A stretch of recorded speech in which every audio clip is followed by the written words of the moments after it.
सस्ती और म्यारी शराब क्यों कहा चंद्राबाबू नायडू ने?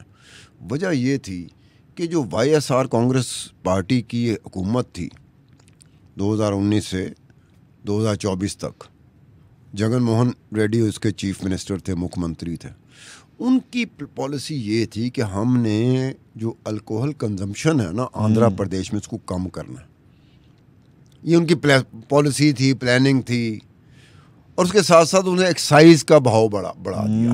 लिकर के ऊपर जो ड्यूटीज टैक्सेस होते हैं ना, वो बढ़ा दिए थे। ठीक है, मतलब कि एक 60 रुपए का जो पैग मिलता था चंद्राबाबू नायडू के दौर में 2019 में, वो जगन मोहन रेड्डी के दौरे हुकूमत में आंध्र प्रदेश के वो 180 रुपए और 200 रुपए तक चला गया। तो फिर नायडू ने कहा कि आइए। अब नायडू ने एक और काम पे लगा दिया था, अपने लोगों को, आंध्र प्रदेश के लोगों को एक और काम पे लगा दिया था, जो उन्होंने मान लिया था। उन्होंने कहा तुम लोगों की सेहत ख़राब क्यों हो रही है? क्योंकि तुम लोगों को म्यारी शराब नहीं दे रहा ये जगन मोहन रेड्डी, तुम लोगों का मुख्यमंत्री, तुम लोगों का चीफ मिनिस्टर। वो लोगों ने मान लिया। उन्होंने कहा मैं म्यारी शराब भी दूंगा और सस्ती भी दूंगा। अच्छा, एक तो प्राइस वाला फैक्टर आ गया। दूसरा आप मुझे बताएं कि जैसे आपने जिक्र किया कि सेहत ख़राब हो रही है वाला कार्ड यूज़ किया गया, तो जैसे ये टॉक्सिक भी वो केसेस आते हैं ना कि देसी शराब पीने से ये हो गया, वो हो गया, बंदे मर गए। कि ये भी इन्होंने अपने मैनिफेस्टो में, टीडीपी ने और ये चंद्राबाबू नायडू की पार्टी ने और पवन कल्याण की पार्टी ने अपने मैनिफेस्टो में जो नारा दिया था ना इलेक्शन कैंपेन के लिए जो था, उसमें यह था कि टॉक्सिक लिकर जो है ना, हम उनको बैन कर देंगे। वो ब्रांड्स जितने भी होंगे हम उनको बैन कर देंगे जिनकी वजह से प्रॉब्लम होती है। ये भी एक अट्रैक्शन थी ना। आपकी मजबूरी होती है, पीने वाले की मजबूरी होती है कि सम टाइम उसे पता भी हो ना कि ये नंबर 2 है, वो फिर भी पी लेंदा। ये पींदे क्यों ने, मैंने दसो। इस पे हम शो नहीं कर रहे कि पींदे क्यों ने, हम इस पे शो कर रहे हैं कि जनाब चंद्राबाबू नायडू अब क्या कहेगा, चीफ मिनिस्टर बन गया। और जब चंद्राबाबू नायडू चीफ मिनिस्टर बना है ना, उस तकरीब में कौन आया था? उस तकरीब में नए प्रधानमंत्री बने हैं, नए वज़ीर आज़म बने हैं। नरेंद्र मोदी अपने जो पावरफुल कैबिनेट मिनिस्टर्स को लेके अपने उनके साथ। वजह क्या थी कि चंद्राबाबू नायडू पे बहुत डिपेंड कर रहा है नरेंद्र मोदी। बिल्कुल, उनके इसी तरह नीतीश कुमार के ऊपर भी बहुत डिपेंड कर रहा है। ये 2 बंदे हैं जिन पे बहुत डिपेंड कर रहा है। एनडीए की बिगेस्ट पार्टी है वो, ठीक है ना। ये 2 बंदों में अब वो ओथ ले रहा है चीफ मिनिस्टर का 12 जून को, और यहाँ पे प्राइम मिनिस्टर अपने मिनिस्टर्स के साथ आ गए, नरेंद्र मोदी आ रहा है, तो फिर अपने बड़े पावरफुल मिनिस्टरों के साथ, पूरा एंटोराज के साथ। बड़ा चंद्राबाबू नायडू इस वक्त जो 2 तगड़े बंदे हैं मेरी नजर में ना, चंद्राबाबू नायडू और नीतीश कुमार है। नरेंद्र मोदी से ज्यादा 2 तगड़े बंदे इस वक्त इंडिया में चंद्राबाबू नायडू और नीतीश कुमार है। क्यों? नरेंद्र मोदी उन पर बैंक कर रहा है कि मैंने तो 240 सीटां मिलियां ने, तो सीटां हैं, एक के पास 16 नशिस्तें हैं लोकसभा की, एक के पास 12 हैं। अब इस वजह से कि मैं तो 31-32 नशिस्तें शॉर्ट हूँ, 272 का जो टारगेट है, तो यही मेरे कर, तो उनकी तकरीब में नहीं जाएगा नरेंद्र मोदी? जाना तो पड़ेगा। अगर मेरी बात सुनो, जिस तरह का नरेंद्र मोदी डिपेंड कर रहा है इस वक्त चंद्राबाबू नायडू पे, इसी तरह अगर नरेंद्र मोदी मेरे पे डिपेंड कर रहा होता ना, अब्दुल सत्तार खान पे या गजाल पे या छम्मे पे, वो स्टूडियो आ जाता। ये मजबूरियाँ होती हैं, इसे कहते हैं सियासी मसलियत। अपनी मजबूरी के तहत आपको जाना पड़ता है भाई। आप ये नहीं देखते कि यार ये चीफ मिनिस्टर के ओथ टेकिंग है, प्रधानमंत्री अभी 4 दिन पहले प्रधानमंत्री बैठा, वो चला जाएगा। तो ये बात। अब उसमें दूसरी बात ये है कि आप वादा तो कर बैठे, वादा तो कर बैठे, निभाओगे कैसे? आप बताओ कि आप कैसे करोगे? क्योंकि मैंने जो किया था ना, मैंने बताया था ना कि वाईएसआर कांग्रेस पार्टी का ये था कि मैंने किसी तरीके से जो अल्कोहल कंजम्पशन है उनको कम करना है, उस पर टैक्सेस लगा देने हैं, टैक्सेस लगाए ताकि लोगों का रुझान कम होना कम करना है। अब वो टैक्सेस ड्यूटीज बढ़ाने से रेवेन्यू बढ़ा था।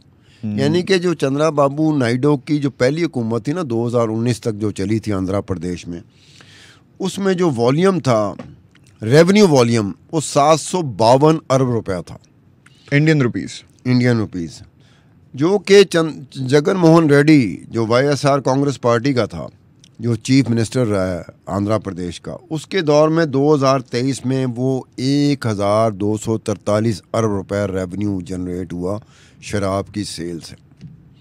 वजह क्या थी? जब टैक्स ड्यूटी बढ़ जाए, उन्होंने शराबी बेचारों ने पीनी है, जिसने पीनी है भाई उसने तो पीनी है। तो वो हो गया। अब वो बड़ी इसलिए नहीं थी कि उनकी कोई पॉलिसी ऐसी थी, उनकी पॉलिसी ऐसी थी कि किसी तरीके से लोग कम हो जाएं, ताकि हमने प्रॉमिस किया हुआ है कि अल्कोहल कंजम्पशन की तादाद कम हो जाएगी आंध्र प्रदेश में। वो ले बैठी जगन मोहन रेड्डी।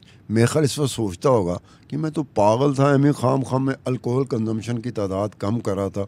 मैं आंध्र प्रदेश के लोगों में कोशिश की कि भाई ये शराबी कम हो जाए, सेहत बेहतर हो जाए, शराब कम पीना शुरू कर। मुझे क्या पता कि ये मुझे ले बैठेंगे, मेरी लुटिया डूब जाएगी, क्योंकि मेरा मुखालफ चंद्राबाबू नायडू सस्ती और म्यारी शराब के चक्कर में आके एक ऐसा वादा करेगा जो मुझे ले बैठेगा। मोस्ट प्रॉब्ली जगन मोहन रेड्डी जो है ना, इस वक्त अफसोस वो कर रहा होगा कि मैंने ये पॉलिसी रखी क्यों। क्योंकि आपने पॉलिसी वो रखनी होती है जिसने काम दिखाना होता है। पॉलिसी वो चाहे जितनी मर्जी अच्छी हो, अगर लोगों ने रिजेक्ट कर दी तो फिर क्या करोगे तुम? At the end of the day आपने देखना अपना फ़ायदा। अब ये हुआ सारा कुछ। अब यहाँ पर ये बात है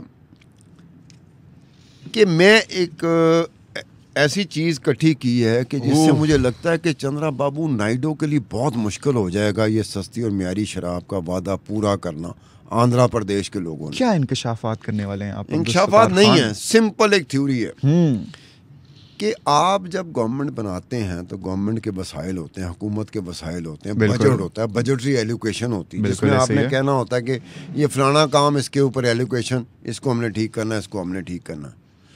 तो जब आप सस्ती और म्यारी शराब पे जाएंगे तो ये बाकी जो फलाई और रफाई काम है जो हुकूमत की जिम्मेदारी होती है वो चंद्राबाबू नायडू कैसे पूरी करेगा? वो तो कॉम्प्रोमाइज़ होंगे। मिसाल के तौर पर 512 अरब रुपया वो शेड्यूल कास्ट, शेड्यूल ट्राइब और अदर बैकवर्ड कास्ट और माइनॉरिटीज़ की वेलफेयर के लिए खर्च होना है, 512 अरब रुपया। इसी तरह 326 अरब रुपया एजुकेशन, स्पोर्ट्स, आर्ट्स और कल्चर पे खर्च। 162 बजटरी एलोकेशन बता रहा हूँ, 162 अरब है हेल्थ के ऊपर, 161 अरब है रूरल डेवलपमेंट पे, 139 अरब रुपया है एग्रीकल्चर पे, 112 अरब रुपया है सोशल वेलफेयर पे, 109 अरब रुपया है इरिगेशन के ऊपर, 90 अरब रुपया है अर्बन डेवलपमेंट के ऊपर, 86 अरब रुपया है ट्रांसपोर्ट के ऊपर, 76 अरब रुपया है पुलिस के ऊपर। अब चंद्राबाबू नायडू साहब ये बताएं कि ये सारे वो काम हैं जो लोगों के वेलफेयर के काम हैं, करने भी बड़े वो आपको करने हैं, हर हाल में करने हैं। वो आप किस तरह करोगे? सस्ती और म्यारी शराब का वादा कर चुके, उन्होंने आपके वादे के भरोसे के ऊपर आपको टिका के वोट दे दिया, आपकी हुकूमत बन गई, आप चीफ मिनिस्टर बन गए। अब आप कैसे पूरा करोगे? क्या मसाइल लेके आओगे कि ये नहीं हुआ था, इस वजह से मैं नहीं कर पाया, या ये नहीं, कोई मसला तो पड़ेगा। अगर ये वेलफेयर के काम है लोगों के, एग्रीकल्चर है, एजुकेशन है, हेल्थ है, तो क्या लोग भूल जाएंगे कि हमारी हेल्थ के ऊपर आप ध्यान ना दें, हमारी एजुकेशन के ऊपर ध्यान ना दें, एग्रीकल्चर के ऊपर ध्यान ना दें, रूरल डेवलपमेंट के ऊपर ध्यान ना दें, तो आप शराब के ऊपर ध्यान दें? ये कैसे हो सकता है? ये तो सिर्फ उसी सूरत में होगा कि आपके वसाइल इतने हों कि आप दोनों चीज़ें कर जाएं, ये वेलफेयर के काम भी कर जाएं, ये बजटरी एलोकेशन भी कर जाएं, और शराब म्यारी और सस्ती शराब वो भी आप वादा पूरा कर सकें। ये चंद्राबाबू नायडू कैसे कर सकेगा? मुझे हमदर्दी है इस वक्त चंद्राबाबू नायडू के साथ। जो मुझे ज़रा हैरानगी है, क्या मैं तो अभी भी उसी बात पे हैरान हूँ कि ये नारा चल कैसे गया। लॉन्ग टर्म की तो हम बात करेंगे बाद में, वो भी तो एक बड़ा सवाल है ही है, लेकिन सबसे बड़ा सवाल तो यही है ना स्टार साहब कि ऐसा अनऑर्थोडॉक्स किस्म का नारा, इस तरह से जज्बात के साथ खेला, उनको चार्ज किया और ऐसे नारा चला भी लिया, क्लीन स्वीप कर दिया, किस तरह? यार ये तो आंध्र प्रदेश के लोगों से जाकर ना हम लोग माइक पकड़ के, तो आंध्र प्रदेश के लोगों से माइक तो नहीं जाके पकड़ सकते हैं। मेरे ख्याल से अगर आप लोगों में से कोई भी आंध्र प्रदेश का है और हमें ज़रा इंसाइट दे सके तो प्लीज़ कमेंट सेक्शन में हमें बताएं। अच्छा, इसमें एक और हुआ छोटा सा राह चलते चलते साथ। क्या हुआ? ये चंद्राबाबू नायडू 3 मरतबा चीफ मिनिस्टर रहा, ठीक है, 4थी मरतबा चीफ मिनिस्टर बनाया आंध्र प्रदेश का, और इससे पहले मेरे ख्याल कोई भी बंदा आंध्र प्रदेश का इतनी मरतबा चीफ मिनिस्टर नहीं बन सका जितना चंद्राबाबू नायडू बन गया। पवन कल्याण वो एक एक्टर है, मैंने उसकी फिल्में देखी हैं। पवन कल्याण वो डिप्टी चीफ मिनिस्टर बन गया क्योंकि जना सेना पार्टी उसकी पार्टी है जिसका इत्तेहाद है बीजेपी के साथ भी और टीडीपी के साथ भी। तो अब पवन कल्याण खुशकिस्मत आदमी है, या वो सहर है, उसमें क्रिज्मेटिक पर्सनालिटी होगा, ठीक है। उसके 21 MLA जीते हैं, ठीक है, आंध्र प्रदेश में। उसने खड़े ही 21 किए थे, 21 के 21 जीत, 100% सक्सेस रेट, 100% सक्सेस। दूसरा ये है कि उसकी पहले एक वाइफ थी रेणुका देसाई, 12 साल पहले यानी कि 2012 में तलाक हो गई थी। उसके बाद पवन कल्याण ने 2 शादियां भी की। देसाई जो इनकी वाइफ थी जिनको इन्होंने तलाक दी थी, दोनों में सेपरेशन हो गई थी, फिर तलाक हो गई थी, उसने कोई शादी नहीं की। लेकिन आज तक सोशल मीडिया, ट्विटर पे बाकायदा मजाक उड़ाया जाता है देसाई का कि तुमने गॉड लाइक मैन पवन कल्याण को क्यों छोड़ा। अच्छा, वो तो प्रॉब्ली इसलिए भी ना क्योंकि आपने बताया कि वो बड़े फेमस फिल्म स्टार हैं, तो उनके सारे जो भी पुरस्कार हैं आपको वो पता भाई रेणुका देसाई तंग आ गई ना, उसने जो कमेंट करना ट्विटर पे अभी कुछ दिन पहले ट्विटर पे आया हुआ था कि देख लो जिसको तुमने छोड़ा था वो deputy chief minister Andhra Pradesh बन गया। अब देखना ये ताने ही हुए ना, अननेसेसरी। उसने जवाब देने की बजाय उसने जवाब ही अपना, क्या होता है आप लोग सोशल मीडिया को, ट्विटर को मुझसे बेहतर डीएक्टिवेट कर देते हैं, डीएक्टिवेट कर दिया। यानी कि बंदा 2 शादियां भी कर चुका है, इसके ऊपर कोई चीज नहीं है। उसने रेणुका देसाई ने कोई शादी नहीं की, उसके ऊपर लोग आ रहे हैं। वही चीज और इसका ये फैंस होंगे तो इस तरह की आंखों पे पट्टी, अगले कोई हमने करना है, उनको नहीं देखना हमने कुछ भी। पवन कल्याण के, रेणुका देसाई के 2 बच्चे थे, एक बेटा एक बेटी। दोनों सपोर्ट किसको करते हैं? चलो सवाल है तुमसे। माँ भी है, बाप, एक तरफ माँ है, दूसरी तरफ बाप है। Let me take a wild guess. Obvious बाप पर है। आपने तुक्का मारा, गजाल आपका तुक्का कामयाब हो गया। कांग्रेट। हाँ, ये तुक्का ही मारा था आपने। 50-50 यूजुअली होता है कि माँ की तरफ बच्चों का एक टिल्ट होता है बाप की निस्बत। मजबूरी कोई हो जाए अलग बात है, लेकिन यहाँ डिफरेंट है। पवन कल्याण की तरफ उसके दोनों बच्चे सपोर्ट करते हैं अपने बाप को, पॉलिटिक्स में भी सपोर्ट करते हैं, माँ के निस्बत बाप को करते हैं। और पवन कल्याण ने अपनी बेटी की मुलाकात नरेंद्र मोदी के साथ भी करा दी। अब पवन कल्याण जब डिप्टी चीफ मिनिस्टर बनता है आंध्र प्रदेश का, तो अपनी बेटी की मुलाकात भी नरेंद्र मोदी के साथ करा देता है।